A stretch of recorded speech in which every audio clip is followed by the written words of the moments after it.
Hai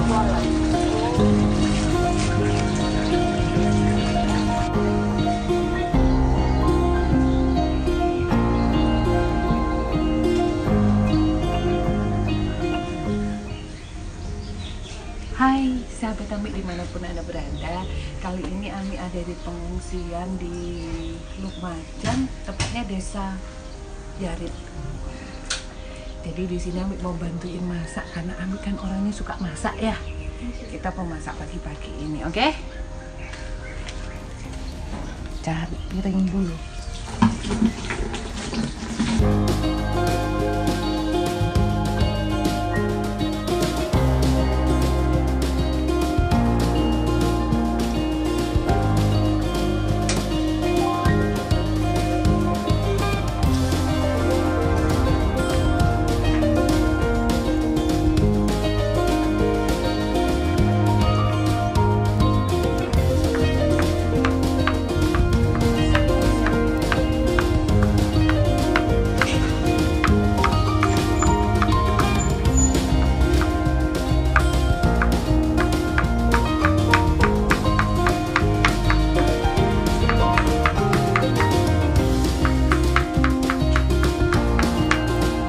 Kan sudah dibarikade, maksudnya kan dijaga apa, bapak-bapak yang dari ABRI itu toh.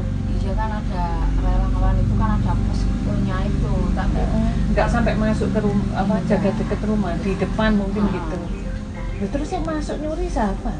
Ya orang kampung, orang sini yang lokasi, orang lempeng itu masuk ke sana ngambil. Kan nggak dikunci, nggak diambil. kalau orangnya udah kosong lah, nggak ada orang. Nggak dikunci, kadang nggak dikunci. Itu kayak Lapindo dulu, Lapindo itu dulu saya pernah itu juga gitu. Yuk, korban Lapindo sih, jadi tapi rumah itu tak kunci karena kebetulan ibu operasi, terus pas itu kena blek gitu.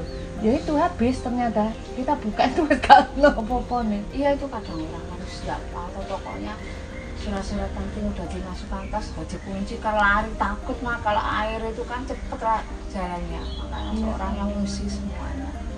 Kadang nggak dikunci, kadang lupa dibuka aja pintunya langsung orangnya. Terus ada yang ngambil?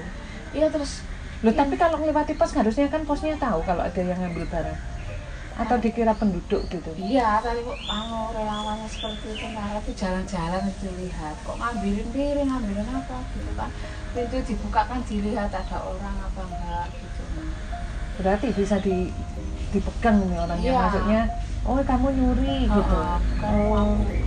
Langsung dimasa sama orang. Ya Allah, sampai segitu. Minta maaf bawa ke kantor polisi kan gitu. Loh iyalah, soalnya kan itu kan orang kesusahan kok malah. Ya Allah.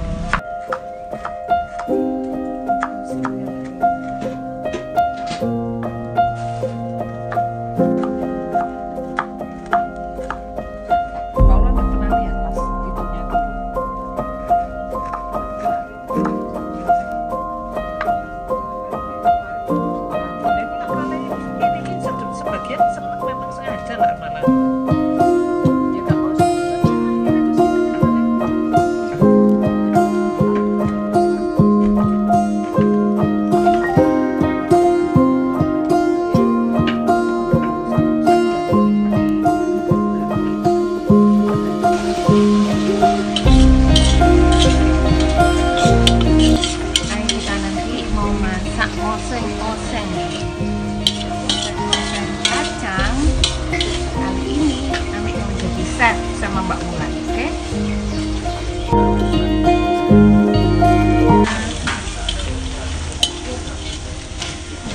Ini chefnya jauh-jauh dari Gresik, tuh kan?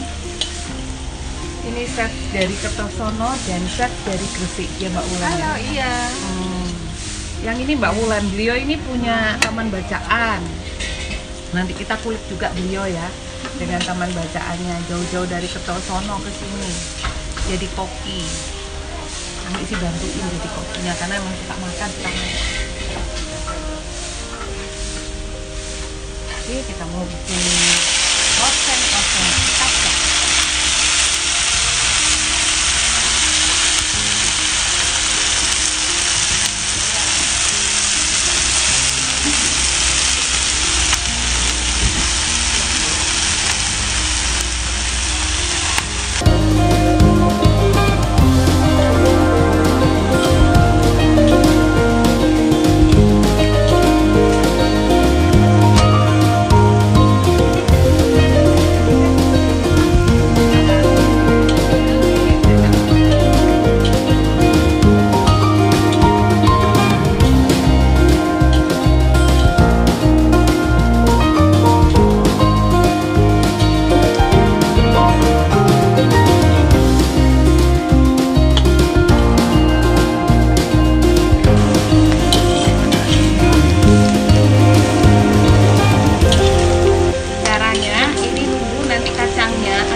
yang dari apa ini namanya, pendistribusian dari Prodinso, ya Prodinso lagi mau masak untuk ini apa, kornet ya, kornet buat anak-anak.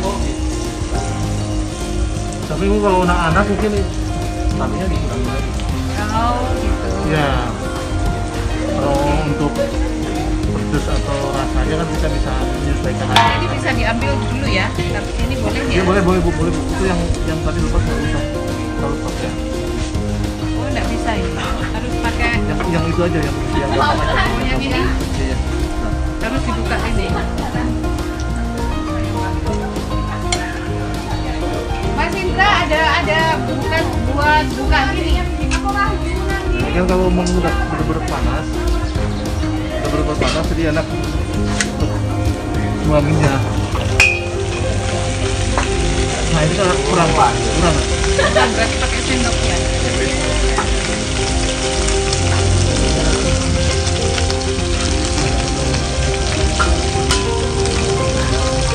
Kalau mau nanti udah ini panas, Iya. tapi turun semua.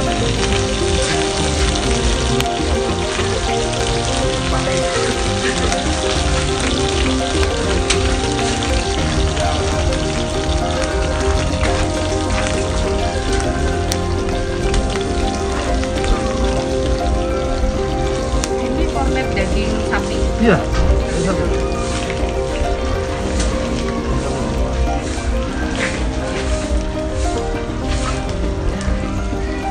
Ini ada di mana ini?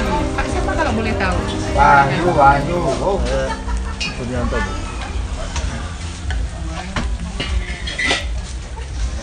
Oke, saya matiin dulu.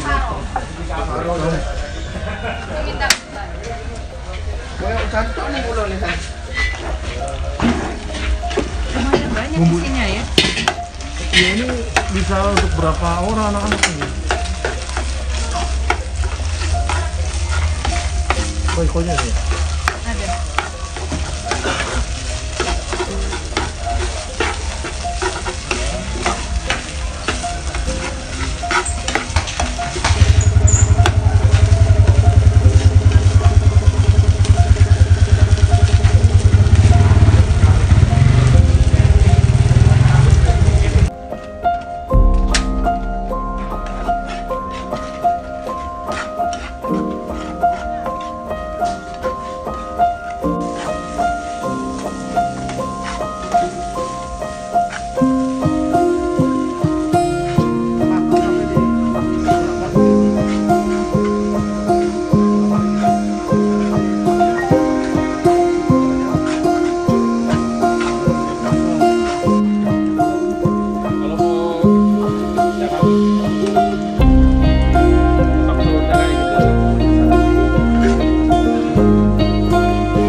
dilipat, ada yang tidak. Jadi dilipat, Lipat panjangnya kok. lipat seperti kalau bikin kipas ya. Oh, dua Memanjang boleh, nggak memanjang boleh. Kalau itu nanti jadinya lebih besar, kalau memanjang jadinya lebih bagus. Karena kalau memanjang itu nanti hasilnya kecil-kecil. Ya, jadinya kecil-kecil. Kayak gaya sedek ya. Iya, kayak bikin apa namanya? Sedek. Bikin kipas. Kipas. Istilahnya itu flisket. Gitu. Ada yang seperti itu. Ya. Soalnya ininya macam-macam. Nanti saya bisa contohin lagi yang lainnya.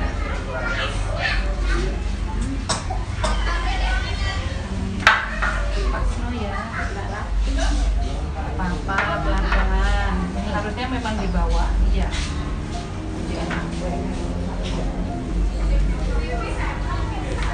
Nanti ada yang bikin ada sisa cincin, ada sisa kainnya nanti sama karetnya bawaan sini nah. Ini ya. Ada. Itu melok awak aku udah ngungsi, Mak.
Udah jadi. Kalau segi 4 gini beda nanti ya. Iya, tapi nggak apa-apa. Pokoknya suka warnanya dulu, baru nyentuh warnanya dulu, Mbak. Bilang lagi. Aku itu tak kayak aku ya. Dia tak kayak Terus saya lanjut. Coeren kemarin nyentuh silakan. Ayo, pelan-pelan ya. Sabar satu-satu aja, nggak apa-apa, tenang aja. Bareng-bareng kayak gini. Coba aja. Satu-satu. Biar cantik warnanya, pelan-pelan, nggak Sorry, apa-apa. Kak. Ya. Ya. Berapa? Ya, Apa mau ya? warna yang Belum, apa? belum. Oh iya, boleh. Oh iya, boleh. Eksperimen warna boleh, silakan. Nah, Silakan. Itu, Oh, gitu, siap, itu siap. dikasih kuning, kasih itu Ya, bagus berapa? itu. kok diselempong. Nanti bayi bukan. Oh, siap. Kayaknya ibu nggak usah diajarin, udah pinter ya. Kasih warna-warna lain ya. Ya. Ini punyanya Bu siapa ini? Julia. Oh, Bu Julia. Simsalabim abrakadabra. Ini nggak usah Jadi diajarin apa? pada pinter. Nah ya, simsalabim ini jadi apa?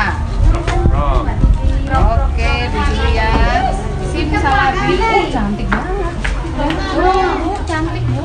Aku sih. Cantik. Ya, punyanya Bu Julia cantik ya. Ini Julia ya. Iya. Ini punya Bu Julia. Berarti Tepuk mau- tangan. Ki suka warna kan? Kenapa warna janda? Aja buka ta, aja buka ta. Kenapa suka warna janda? Warnanya manis.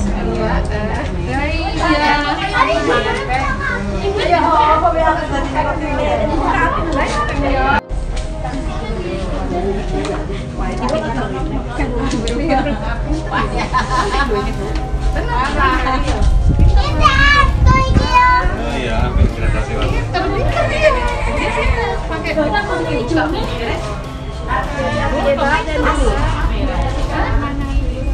Ayo pinter ya Bu. Wih, apa itu, Bu? Aduh, pinter ya Bu, warnanya Bu. Aduh, cantik sekali nih. Ini loh cantik sekali warnanya. Kita nanti dikasih kain yang besar, mereka sudah suka, nggak boring. Udah jadi kain ya. Iya, walaupun nanti agak susah kalau kain besar kan lipatnya harus sabar. Lebih dadam. Iya.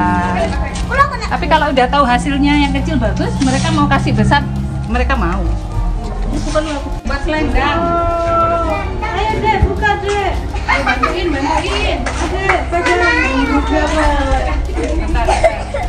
Awas nih gatel ya tangan paling. Enggak, kalau gatel enggak. Gatelnya enggak.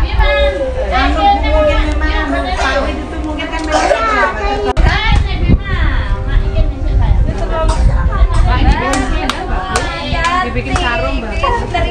Oh, lo itu lo. Ini kok cantik itu. Cantik itu. Kalau buat besar. Nah, sekarang udah tahu tekniknya ya. Kalau yang dilipat, kalau yang pakai karet, nah itu contohnya yang pakai karet tadi 1, 2, 3. Hasilnya bagus kan? Ya. Terganu kan. Jadi nanti kalau pakai kain besar, jadi bisa tinggal pilih dimodifikasi yang ini, campur situ boleh.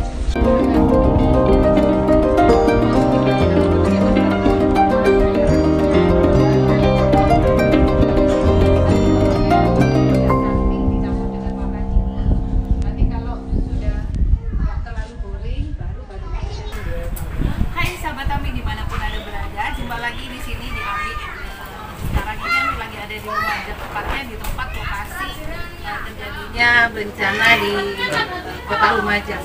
Kali ini kita lagi bersama-sama sahabat-sahabat. Kebetulan ada banyak dokter. Nah, ini dokter yang juga termasuk ikut komunitas apa kemarin Mas? Polswan. Jadi VW. Beliau ini dokter muda. Beliau juga. Jadi kalau ini sahabat karibnya Ami nih yang sering ketemu. Kita mau bincang-bincang sedikit. Kenapa mereka jauh-jauh dari Bandung, ada yang dari Bantul, ada tugas di sini. Semuanya pada bahagia.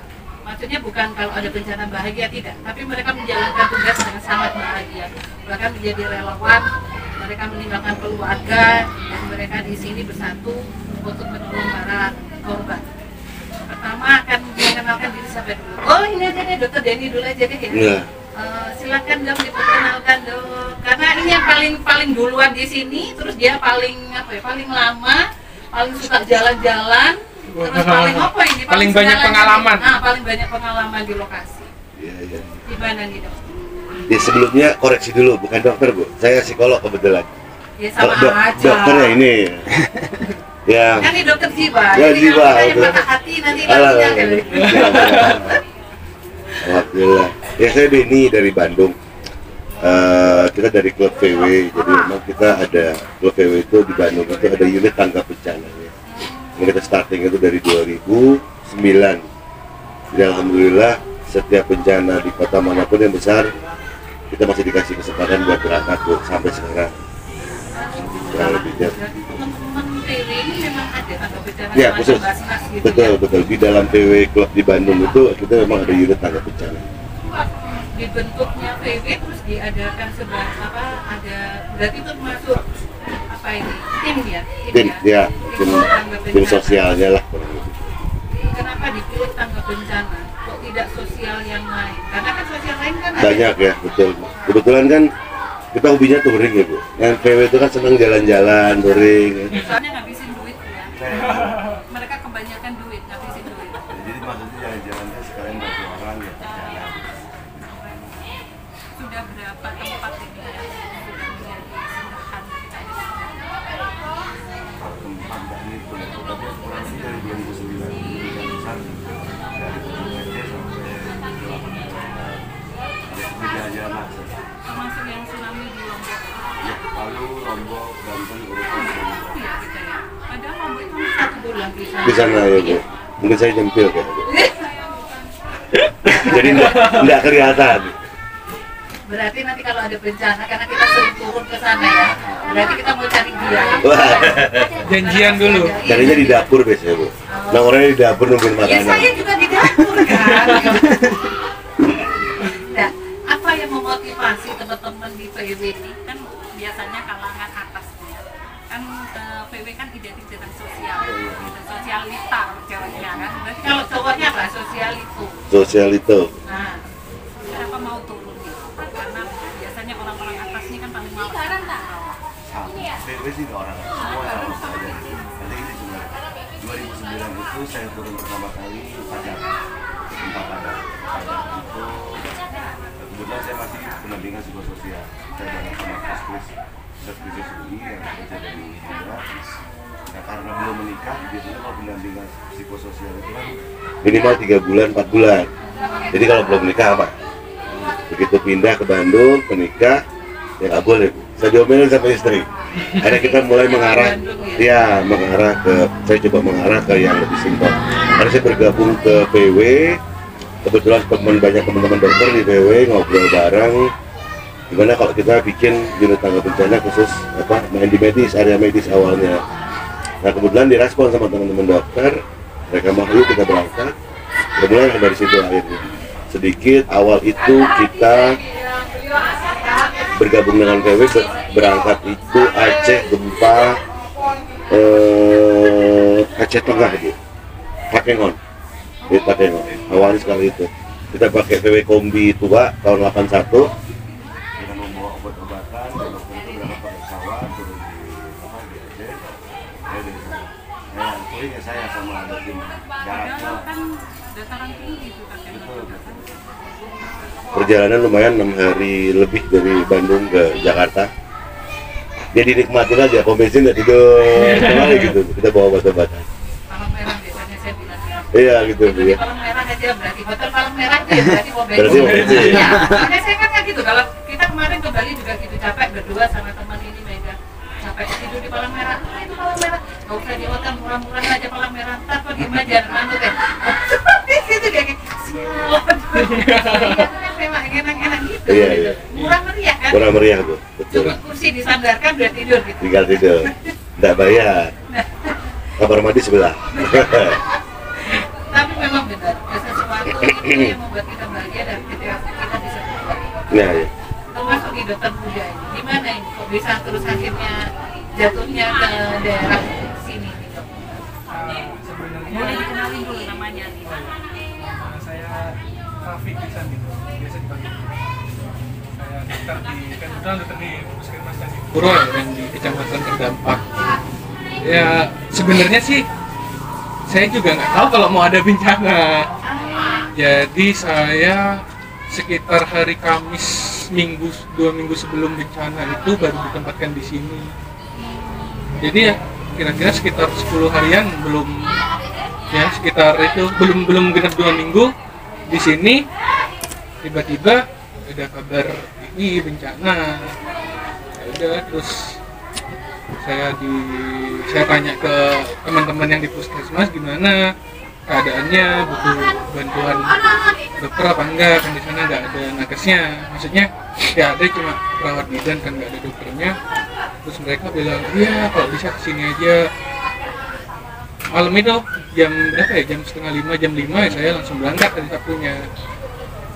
Terus sampai sini ya udah cuma ada sekitar 6-7 pasien waktu itu malam-malam. Soalnya belum bisa dievakuasi. Soalnya itu kan sudah banyak korban. Pas baru sedikit yang ditemukan. Soalnya sedikit yang ditemukan dari korban yang banyak. Dari korban yang banyak. Soalnya waktu itu saya berangkat dari Lumajang kota itu sudah banyak tim SAR, terus kayak mobil-mobil polisi, ambulans sudah ke sana. Tapi nggak ada yang kembali. Jadi mereka naik ke atas mungkin, tapi nggak ada yang kembali. Terus saya tanya sama orang puskesmas yang lagi di sana, katanya nggak bisa dievakuasi. Soalnya pertama gelap, mati listrik, nggak ada lampu. Yang kedua juga aliran laharnya masih tinggi, Kondisinya masih labil ya. kondisinya masih nggak tahu. Ini juga ada erupsi susulan. Jadi ya udah dari sekian puluh bahkan mungkin ratusan ambulan dan mobil yang sudah siap di sana, mereka stay di sana, nggak bisa ngapa-ngapain. Yang bisa diselamatin ya sedikit. Dan puskesmas Penanggal kan lebih dekat, jadi kebanyakan dilarikan ke sana, bukan ke puskesmas Candipuro. Mulai besok paginya baru ada laporan yang ditemukan korban meninggal, sama korban luka-luka. Banyak sekali yang katanya korban luka bakar. Memang benar. Benar, dan kalau di daerah bagian kuning mungkin yang kena bagian panasnya itu di sana sebagian besar ya korbannya luka bakar. Jadi kalau misalkan seperti korban luka bakar itu langsung dilarikan ke kota berarti, atau ada penanganan juga di Kalau- wilayah di atas? Kalau pasiennya stabil, biasanya kita langsung larikan ke rumah sakit Pasirian atau ke kota. Tapi kalau pasiennya nggak stabil, kita stabilkan dulu. Mungkin pasiennya nggak sadar, kekurangan cairan, kita rujuk cairan tikus dulu gitu. Pokoknya ya kalau di prinsipnya kegawat daruratan kedokteran kan kita baru boleh naikin pasien ke ambulan, kita baru boleh bawa pasien di perjalanan kalau udah stabil. Setidaknya kita bisa kita memastikan pasien itu selamat sampai rumah sakit rujukan. Jadi kalau pasien yang lumayan gawat kita stabilkan dulu di puskesmas. Ada perasaan di mana gitu Kak, melihat begitu banyak korban, kan masih muda, terus Iya. mungkin baru, terus ternyata ditugaskan pada situasi yang apa ya, bukan kehendak kita kan? Iya. Kadang- Ya gimana ya, saya mikirnya malah oh mungkin saya ditugaskan di sini memang buat ini gitu. Soalnya saya juga seneng sosial kayak ini juga seneng. Kalau mau diambil jalannya ya pasti banyak korban yang terdampak itu, banyak yang kehilangan keluarga, ya ikut sedih, ikut prihatin pasti. Kalau diambil sisi positifnya juga saya bisa ada pengalaman di daerah seperti ini. Iya. Kita paling tidak bahwa kita masih baik-baik saja kayaknya beberapa Kayak kalau ngelihat orang lain kena musibah tuh kita bisa lebih bersyukur aja gitu kayaknya. Juga bisa banyak ketemu macam-macam orang juga. ini Mas Wid ini yang lebih banyak berkecimpung karena kan masih orang Lumajang Iya. yang pada waktu turun pertama saya langsung telepon gitu, Mas gimana keadaanmu gitu, karena yang saya tahu kan mereka masih di sini, jadi saya langsung begitu dengar dari televisi saya langsung telepon, alhamdulillah si aman deh. Jadi tak pikir biasa-biasa aja kan gitu, nggak tahu Soalnya kita jaraknya itu sekitar 35 menit dari Lokasi. Ya masih aman lah. jadi aku masih tenang, tapi wah alhamdulillah aku bilang sama teman-teman tenang, aku aja tak apa-apa gitu. Tapi selang beberapa hari loh kok segitunya melihat di televisi kayak orang lagi Mas gitu, Mas bahaya deh baru aku gitu ya, ternyata sampai segitunya. Bahkan kemarin ada apa ya yang kebakar tapi dia ngelindungi orang tuanya ya kan. Iya. Rumini. Nah, itu sempat jadi apa ya sebegitunya yang mereka ya. Jadi akhirnya bilang di sana dia masih ada apa yang bisa dilakukan di sana ya, banyak aja masuk ke sana. Sudah. Terus gimana itu Mas di penanganan atas sakitnya, terus teman-teman kopi kita apa yang Kalau teman-teman kopi sih pada bergerak semua sebetulnya. Ada yang suka itu Pak juga bergerak seperti ini. Kalau yang di gede-gede itu rata-rata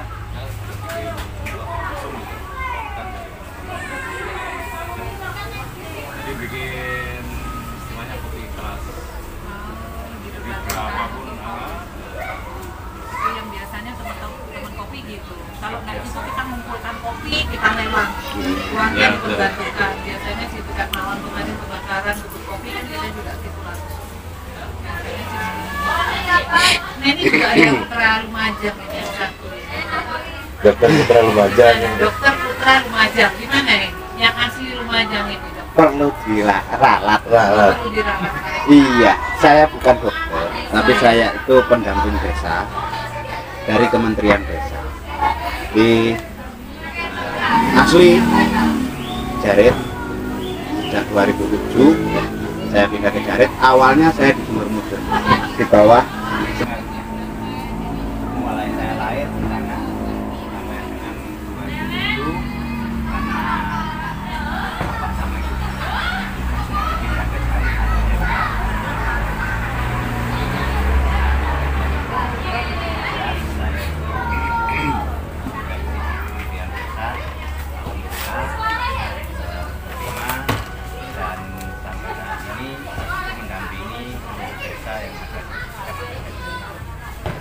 Kementerian Desa ini sebenarnya kan punya sekarang ini loh lebih fokus pada pembinaan desa-desa yang kemarin kita bilang ada desa desa, ada desa pariwisata, kan lebih fokus untuk Iya. pembinaan seperti itu ya.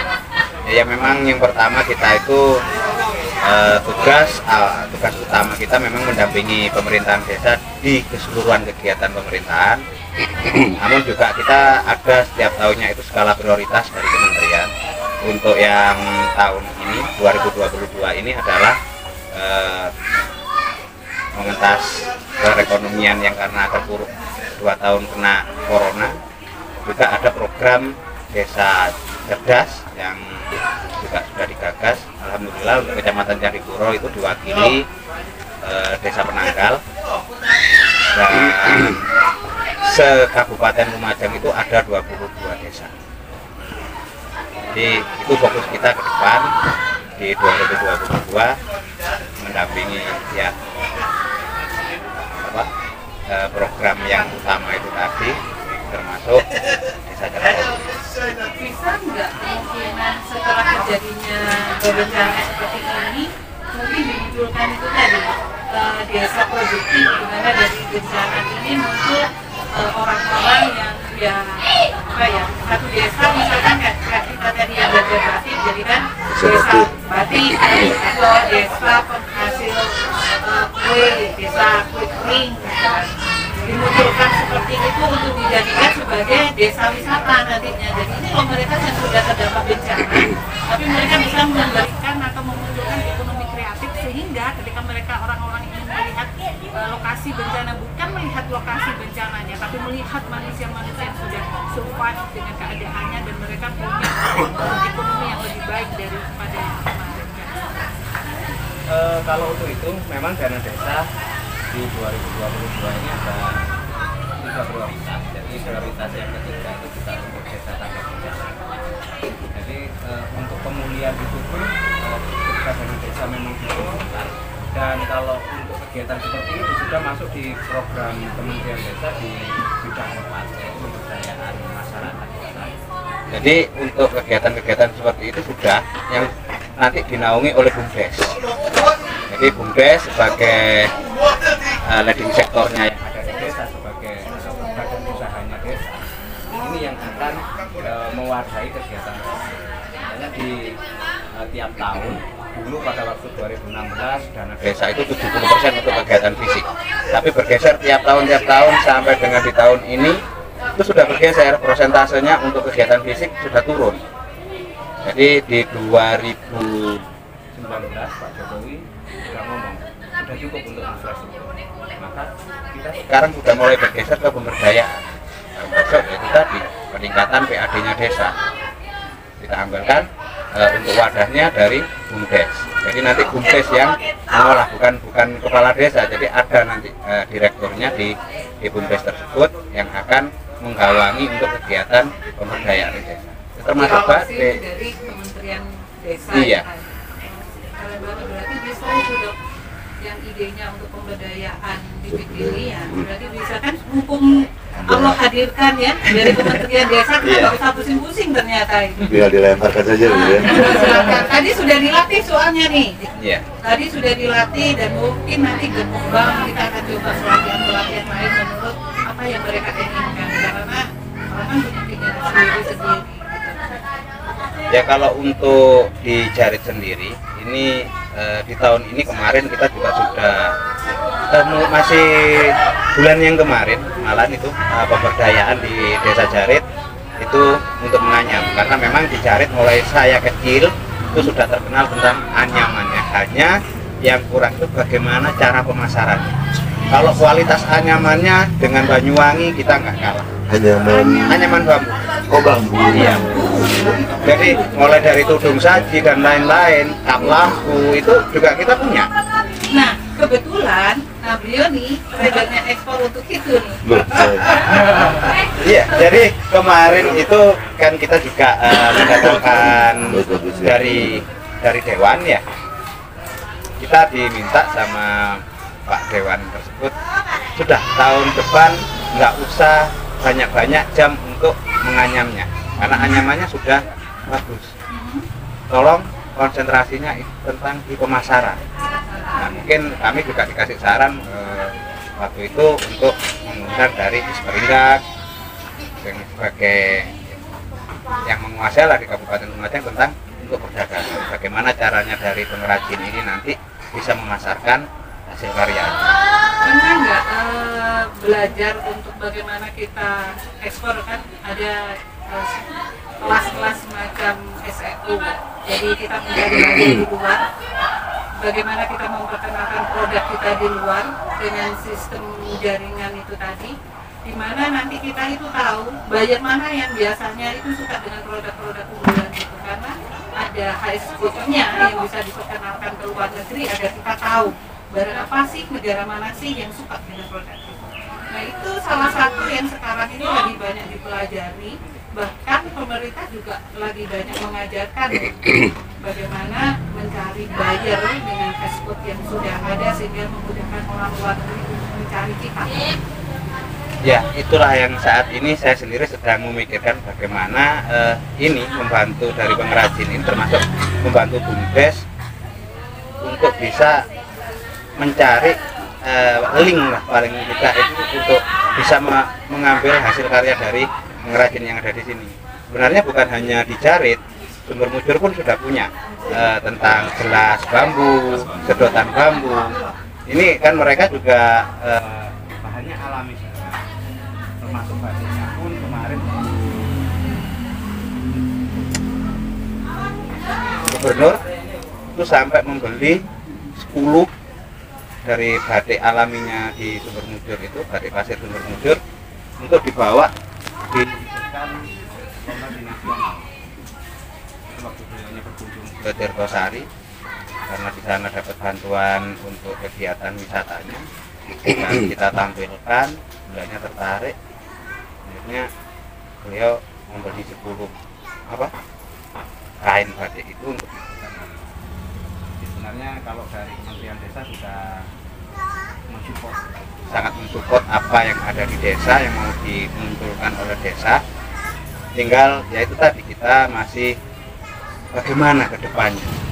Karena kalau seperti saya sendiri hanya selaku pendamping desa yang tidak mengawal satu desa, ini juga perlu support juga dari banyak sektor untuk bisa mewujudkan.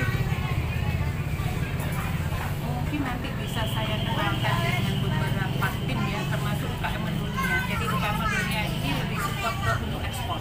Jadi mereka melatih para UMKM ini lebih ke personality ekspornya. Jadi bukan ke corporate-nya dulu, tapi ke personalnya dulu. Kenapa ke personalnya dulu? Karena kita akan mengajari para UMKM ini untuk berani ekspor dengan skala kecil dulu. Jadi semacam kayak di Alibaba itu kan kita ekspornya kan kecil-kecilan, tapi kita sudah impor ambil barang dari sana. Kita juga sama bisa. Kita ekspor kecil-kecilan dulu nggak besar, tapi seiring waktu ketika itu sudah besar ya mungkin bisa jadi corporate ekspor itu tadi. Karena kalau misalkan di desa ini sudah SOP-nya sama, otomatis pembuatan barangnya sama, kalau satu kontainer ya bisa ditangani bareng-bareng kan otomatis. Ya memang kalau dari SOP-nya Bumdes sendiri juga terus berdiri sendiri. Mereka join dengan pihak ketiga pun itu diperkenankan.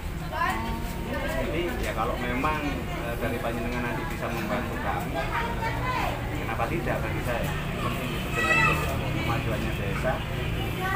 Sudah ada sih kalau Kementerian Desa yang kemarin yang saya tahu di hotel ada kok, nanti di podcastnya Ami bisa dilihat.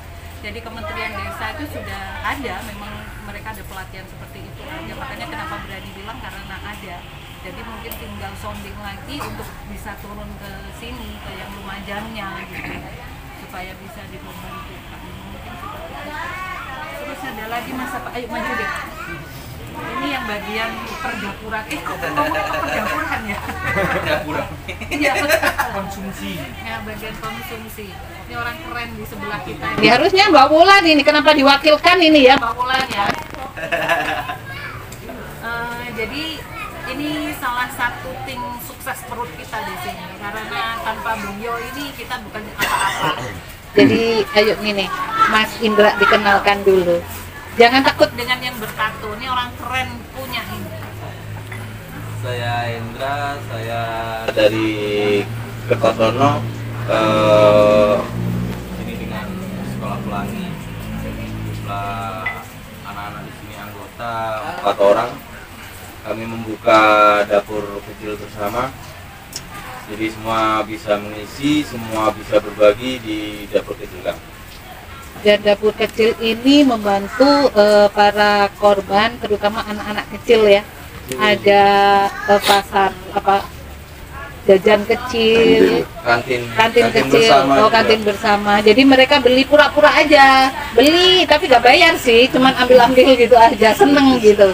Ini kan metode baru untuk membahagiakan anak-anak. Saya kemarin sempat heran ini. Ini dijual, iya dijual, tapi gak pakai bayar, asalkan mereka beli kayak beli beneran gitu, tapi gratis semuanya. Ternyata kan seperti itu. Ide menariknya kok bisa keluar gitu, gimana ceritanya nih? Kalau untuk kantin ya cenderungan di setiap bencana sih ya, untuk trauma healing pasti membawa bingkisan, snack, dan ya itulah mungkin permasalahan kedua bagi kita. Mereka anak-anak yang di pengungsian menimbun snack, jadi pagi bangun mereka mengkonsumsi snack lagi, besoknya lagi mengkonsumsi snack lagi. Makanya kalau dari pemikiran teman-teman, kenapa sih nggak buka kantin? Mereka juga bisa makan sebuahnya kok, tapi kan kita kontrol gitu loh. Yuk ambil nggak apa-apa, tapi satu ya, satu ya, jadi konsumsi mereka tetap terkontrol daripada mereka harus menimbun di tempat pengungsian mereka. Jadi lebih baik luas ini berbagi dengan temennya. Jadi mereka nggak apa ya, dilatih untuk tidak serakah sih sebenarnya. Karena ketika harus mengambil satu-satu, lucu kok mereka ngambil satu nanti temennya ngambil, nggak boleh. Tapi dia ngambil satu-satu banyak semuanya, satu-satu. Jadi seneng gitu loh. Jadi ada pembelajaran di situ, tapi juga asik banget. Dan ini juga bikin dapur murah untuk dapur apa umum ya, dapur kecil untuk anak-anak.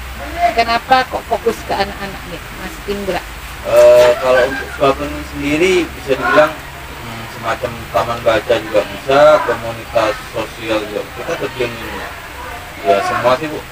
Maksudnya hal-hal baik tuh nggak perlulah kita sekat-sekat gitu loh. Ini aku bagian ini nih, toh ujung-ujungnya semua kita sama berbuat kebaikan juga. Jadi kalau saya mengklaim taman baca nih, jadi kan seakan ada sekat kan, taman baca ya udah kita fokus di sini aja gitu. Kalau hal bencana apa anak-anak ya mungkin di bidangnya yang lain gitu, kita fokusin ya itu malah menjadi sekat untuk kita berbuat baik sih menurut saya. Jauh-jauh dari Kertosono datang ke Lumajang dengan bawa cuma 4 orang, buka dapur untuk memasak membahagiakan orang lain.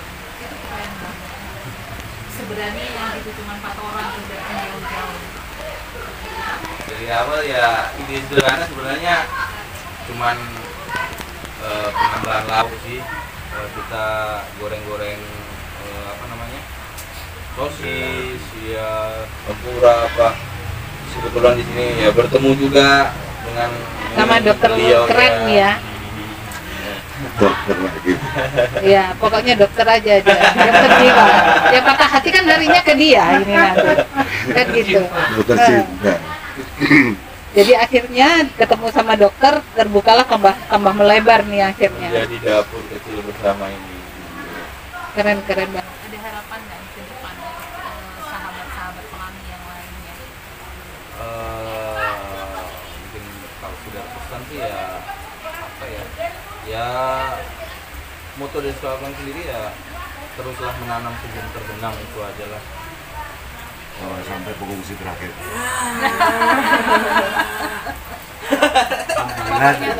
Pokoknya dokter juga ada gitu kan ya. Yang penting ada dokter, kita masih berkibar. Benar berarti dok, itu janji loh ya. Jadi kalau dokter bilang sampai titik darah penghabisan, oke, asalkan view juga ada. Itu akhirnya. Saya di sini ketawa di belakang ini. Ini dari duitnya kemana? Ya semoga yang mendengarkan ini nanti mendatangkan rezekinya kepada kamu semua ini. Oke, sahabat kami keren banget kan orang-orang di samping Ami ini. Jadi tetap pesan yang sama, jangan pernah lelah berbuat kebaikan karena kebaikan pasti akan mendapat kebaikan. Akhir kata wassalamualaikum warahmatullahi wabarakatuh. Waalaikumsalam.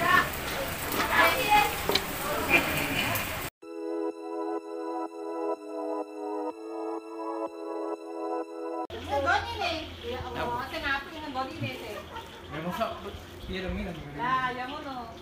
Nah. Semoga bermanfaat ya Bu ya. Ya mas, korban Semeru. Yo.